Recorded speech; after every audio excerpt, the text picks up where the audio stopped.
Ever wondered how this becomes this? Welcome back to another episode of ONE TAKE SPEEDPAINT.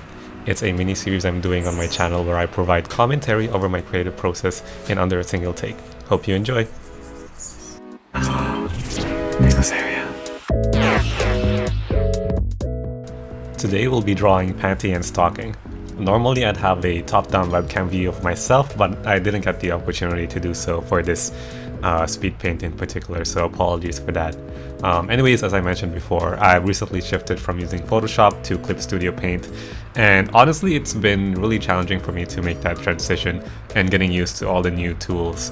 For this fan art I decided to take advantage of the mirror ruler, which is also called the symmetry toggle on Photoshop, and I was caught off guard by how this simple symmetry tool differently behaves in both these different drawing programs. So for example, in Photoshop you would simply kind of toggle the symmetry either in the on or off position, and whenever you have it toggled on you can draw on whatever layer that you want. And the best thing about this symmetry tool in Photoshop is that you can also pre-transform anything and it will be mirrored on the other side as well. However, in CSP the mirror ruler is only applied to the layer that you created it in, if that makes sense. So you can imagine how difficult and annoying it is to have to recreate this ruler for each layer and making sure that the ruler is perfectly centered on the canvas. So a mirror ruler on the sketch layer, and then another one in the line art layer, and then another one in the color layer. So that was a bit disadvantageous for me while creating this piece. But you can see here that I'm taking advantage of this mirror tool to make line art and also color in parts that are symmetrical. So for example, their faces, their eyes, their shoulders and things like that. But I needed to make a new layer for parts that aren't symmetrical, like their hair and clothes and other accessories. But yeah, looking back on it, maybe there is a more efficient approach towards this mirroring method. So if you know of one, please do let me know in the comments below, and I'd love to find out. But anyways, in addition to this, CSP doesn't have a snap feature like in Photoshop, so aligning things and making everything look symmetrical was a bit of a challenge. So it took many Google searches for me to only find out that CSP has a very kind of like roundabout way of finding the center of the canvas. And setting a guide along that center.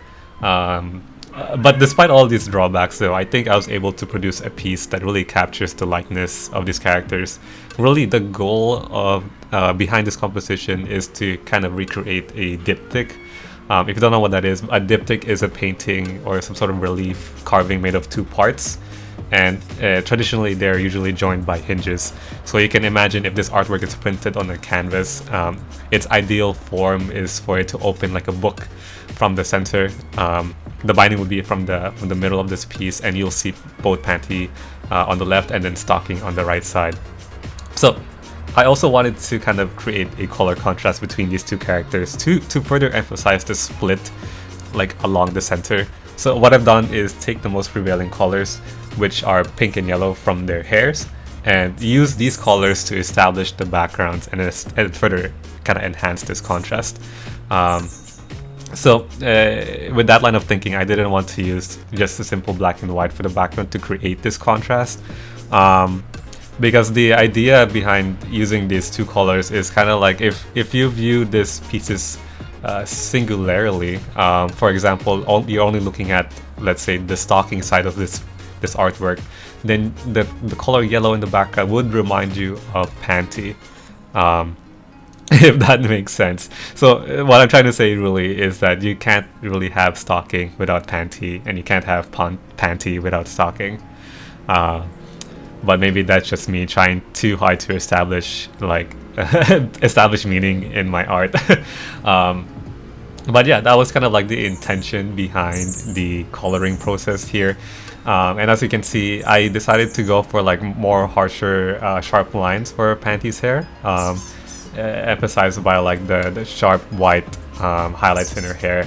But in Stocking's hair, I decided to go with a more flowy kind of transition-y effect, kind of like watery for her hair, and I think that really turned out really great. But anyways, we'll be going into the final art soon, so see you guys in a bit.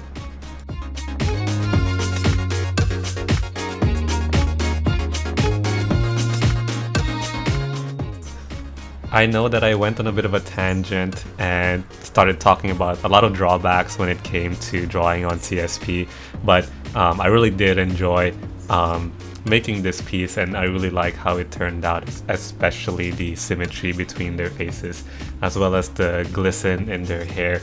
I really like the way it kind of contrasts, like I said earlier, with Stocking's hair being more flowy versus Panty's hair being more spiky. I also got the opportunity to work on their silver and gold bangles on their shoulders, also on their costume, so that was pretty fun to color. And it was cool looking at a bunch of like kind of reference pictures to try and accurately capture the materiality of it. But anyways, if you want to see high resolution images of this fan art, feel free to check out my Twitter and also my Instagram. They will be linked in the description below in this video. And if you enjoyed watching this video, feel free to lick that like button for me. Thanks a bunch.